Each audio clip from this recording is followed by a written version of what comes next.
Ever wondered about chest hair? Why do some guys have it and others don't? It might seem totally random, but there's actually a fascinating biological story behind it. So let's get into it. It's one of the classic differences you notice, right? But the reason behind it isn't just, well, because you're a guy. Nope. There's a very specific biological trigger that's pulled.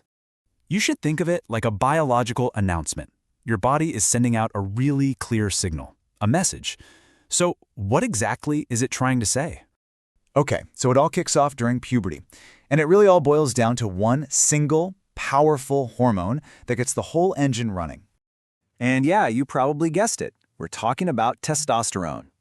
During puberty, your body's production of testosterone just surges, and that sets off a whole chain reaction of transformations.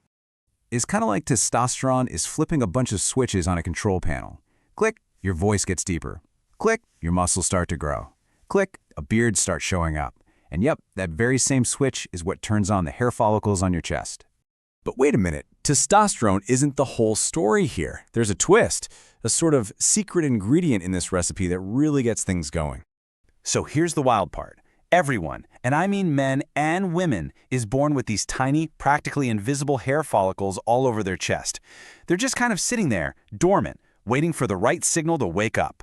And that signal, that wake-up call, is a hormone called DHT. Now, think of DHT as like super testosterone.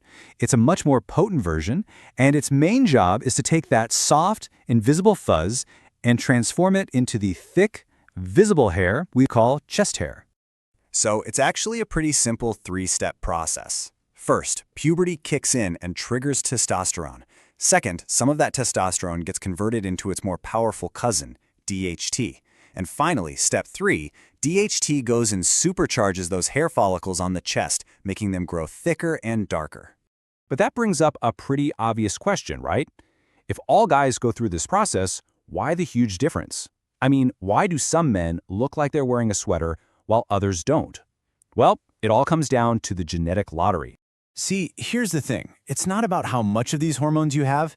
It's all about how sensitive your hair follicles are to them.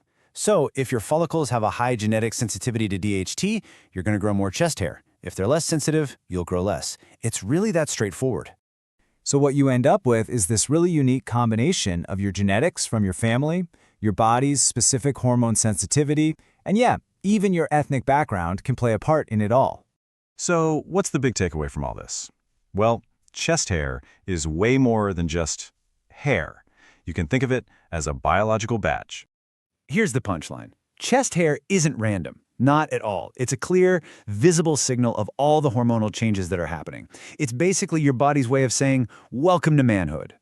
So whether you have a little or a lot, the science behind it is exactly the same. Which kind of makes you wonder, doesn't it? What other secret messages are our bodies sending us every single day?